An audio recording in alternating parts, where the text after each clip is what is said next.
দুর্নীতির বিরুদ্ধে যুদ্ধ ঘোষণা বিসিবি পরামর্শক অ্যালেক্স মার্শালের। প্রমাণের আগে কাউকে দোষী বলতে নারাজ তামিম।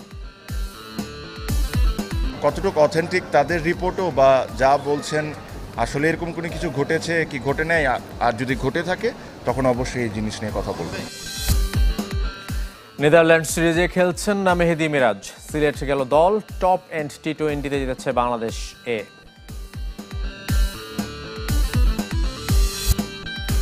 খোঁজ মিলল বাফুফের কাছে নিখোঁজ কিংস কর্মকর্তার। 31 আগস্টের আগে ফুটবলার ছাড়বে না বসুন্ধরা।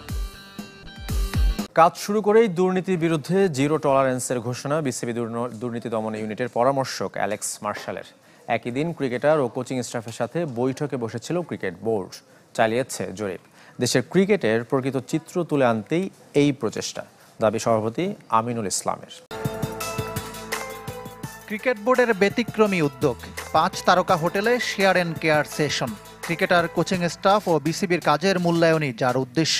1 থেকে 5 রেটিংয়ের ভিত্তিতে ক্রিকেটারদের মধ্যে জরিপ চালিয়েছে ক্রিকেট বোর্ড, যার মাধ্যমে আসল চিত্র তুলে আনার চেষ্টা। তারা তাদের মনের কথা মন খুলে লিখেছে, সাজেশন দিয়েছে সকলে, এবং সেখান থেকে আমরা জানতে পেরেছি যে আমরা আসলে কোথাও অবস্থান করছি। সেই অবস্থানটা আমরা যখন জেনে গিয়েছি সেই অনুযায়ী আমরা কাজ করছি। ইন্টারেস্টিং ব্যাপার হচ্ছে যে আমাদের যে এজেন্ডা ছিল, এজেন্ডার বাইরে থেকেও প্লেয়াররা লাফিয়ে লাফিয়ে এসে তারা মাইক হাতে নিয়ে কথা বলছিল।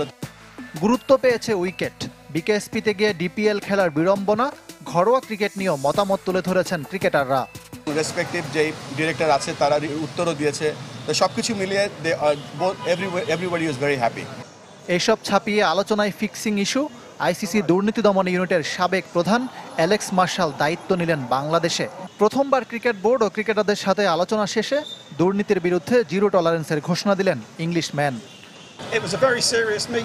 খুব সিরিয়াস একটা বৈঠক হয়েছে। যেসব প্রশ্ন উঠেছে তা নিয়ে কথা বলেছি। এগুলো নিয়ে বিস্তারিত কাজ করব।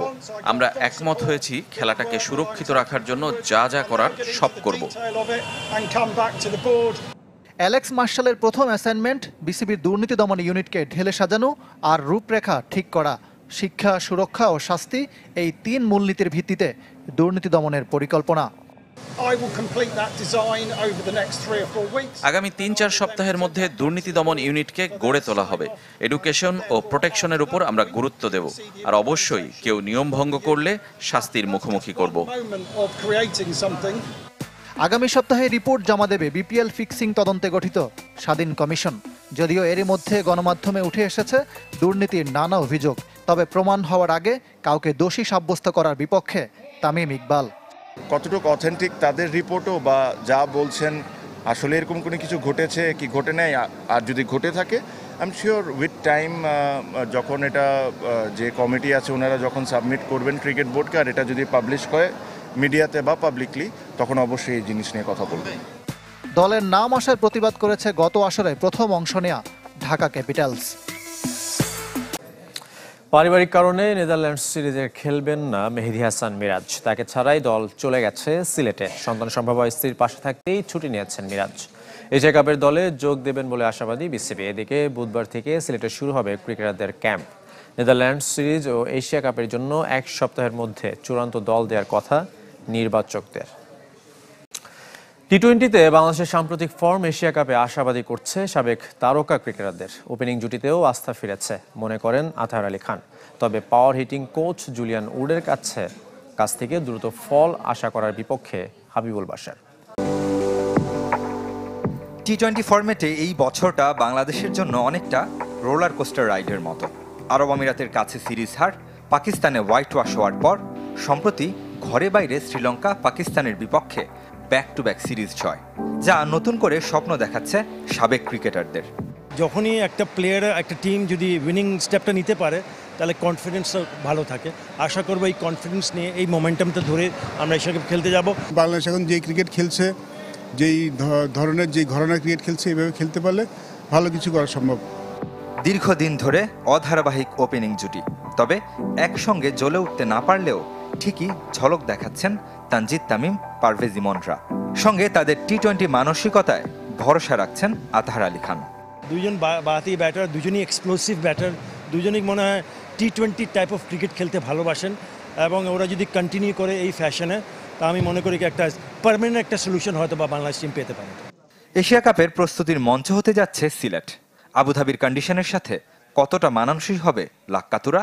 আবুধাবি উইকেটটা অস্ট্রেলিয়া নিউজিল্যান্ড উইকেট নেয়, হয়তো অত স্পিন করে না, একটু সুইমিং, হালকা সুইমিং থাকে, but good batting wicket. So সিলেটের উইকেটটা কিন্তু অনেকটা সেরকমই। আমার মনে হয় যে আমরা যে প্রস্তুতির জন্য যে ব্যবস্থাটা নিয়েছি এটা খুব ভালো হয়েছে। পাওয়ার হিটিং কোচ জুলিয়ান উডের হাত ধরে ব্যাটারদের মানসিকতায় পরিবর্তন চাওয়া আথার আলীর। তবে হাবিবুল বাশার অপেক্ষা করতে চান আরও কিছুটা সময়। এশিয়া কাপের 3 ফাইনাল খেললেও এখনও শিরোপা অধরা বাংলাদেশের। চিরপ্রতিদ্বন্দ্বী পাকিস্তানের পর এবার এশিয়া কাপের জন্য দল ঘোষণা করল ভারত। 15 সদস্যের স্কোয়াডে ফিরেছেন শুভমান গিল। বিশ্রামের কথা থাকলেও দলে আছেন জাসপ্রীত বুমরা, আর্শদীপ সিং, হর্ষিত রানারা সেরা 15তে জায়গা পেয়েছেন। যদিও মোহাম্মদ সিরাজকে রাখেনি selection committee. Specialist 2 spinner Varun Chakravarthy ও কুলদীপ যাদব। লম্বা ব্যাটিং লাইন আপ, অধিনায়ক সূর্যকুমার যাদবের সাথে 2 ওপেনার অভিষেক শর্মা ও সঞ্জু স্যামসন। এছাড়াও তিলক ভার্মা, জিতেশ শর্মা, রিঙ্কু সিংরা টি-20-র সেরা নাম। টপ এন্ড টি-20-র খবর। 1 ম্যাচ পর আবারও জিতেছে বাংলাদেশ এ দল। নর্দার্ন টেরিটরির স্ট্রাইকসকে হারিয়েছে 22 রানে। ডারউইনে টস হেরে ব্যাট করতে নেমে 4 উইকেটে 172 রান তোলে বাংলাদেশ। নাইম শেখ 11 বলে 25 রান, আর শেষে অধিনায়ক নুরুল হাসান 23 বলে 35 রানের অপরাজিত ইনিংস খেলেন। জবাবে কনর ক্যারল ও জর্ডান সিল্কের জুটিতে আশার আলো দেখেছিল নর্দার্ন টেরিটরি, কিন্তু শেষ পর্যন্ত থামে 7 উইকেটে 150 রানে। 2টি করে শিকার হাসান মাহমুদ ও তোফায়েল আহমেদ ও রাকিবুল হাসানের। 4 ম্যাচে 2 জয়ে টেবিলের 7 নম্বরে বাংলাদেশ। ফুটবল ফেডারেশন খুঁজে না পেলেও বসুন্ধরা কিংস কর্তাদের সাক্ষাৎ পেল চ্যানেল 24। ক্লাব সভাপতি ইমরুল হাসান জানিয়েছেন 31 আগস্ট জাতীয় দলের ক্যাম্পে যোগ দেবেন ক্লাবের ফুটবলাররা। অনূর্ধ্ব 23 দল ভিয়েতনাম যাবার আগে দলে যোগ দেবেন কিউবা মিচেল। জাতীয় দলের 10 ফুটবলার নিয়ে মুখোমুখি ফুটবল ফেডারেশন এবং বসুন্ধরা কিংস। ফেডারেশনের জাতীয় দল ব্যবস্থাপনা কমিটি জরুরি সভা করে কিংস কর্তাদের খুঁজে না পাবার অভিযোগ করেছে। ফুটবলার পাওয়ার জন্য নতুন করে চিঠিও দিয়েছে। কিংস ফুটবলার ছাড়তে রাজি, তবে 30 আগস্টের আগে নয়। কিউবা মিচেলও অনূর্ধ্ব 23 দলে যোগ দেবেন শিগগির। হোয়াটসঅ্যাপে কল দিলে মধ্যপ্রাচ্যে কেউ তাকে কিন্তু হোয়াটসঅ্যাপ পাওয়া যাবে না।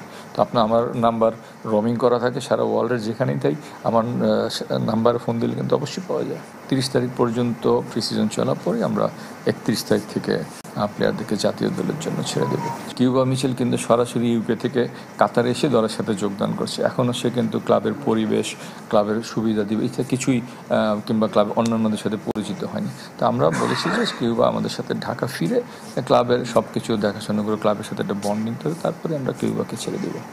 বসুন্ধরা কিংস সভাপতির দাবি, ফুটবলার ছাড়ার ইস্যুটিকে অকারণে জটিল করে তোলা হয়েছে। প্রীতি ম্যাচের জন্য দীর্ঘমেয়াদী ক্যাম্পের প্রয়োজনীয়তা দেখছেন না ইমরুল হাসান। এত তড়িৎ গতিতে বাফুফে সংবাদ সম্মেলনটা না করেও আমার ফিরে আসা পর্যন্ত অপেক্ষা করতে পারতো। এটাতে কিন্তু আমি মনে করি না যে আসলে কোনো টানাপোড়েন চলছে।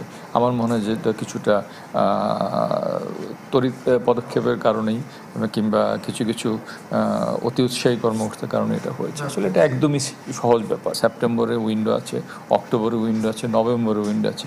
এখন প্রত্যেক উইন্ডোর আগে যদি 1 মাস আগে প্লেয়ার ছেড়ে দিতে হয় তাহলে কিন্তু আমাদের স্থানীয় যত টুর্নামেন্ট সেটা কিন্তু আমরা শুরুই করতে পারবো না। নতুন মৌসুমে নানা সংকটে দলের কম্বিনেশন খোঁজার চেষ্টায় বসুন্ধরা কিংস টিম ম্যানেজমেন্ট। শিগগির নতুন কোচের নাম ঘোষণা করবে ক্লাব। শেষ মুহূর্তে ব্রাজিলিয়ান কোচ সার্জিও ফারিয়াস অন্য ক্লাবের নাম লেখানোয় ফিফায় নালিশ করা যায় কিনা পর্যালোচনা করছে বসুন্ধরা কিংস।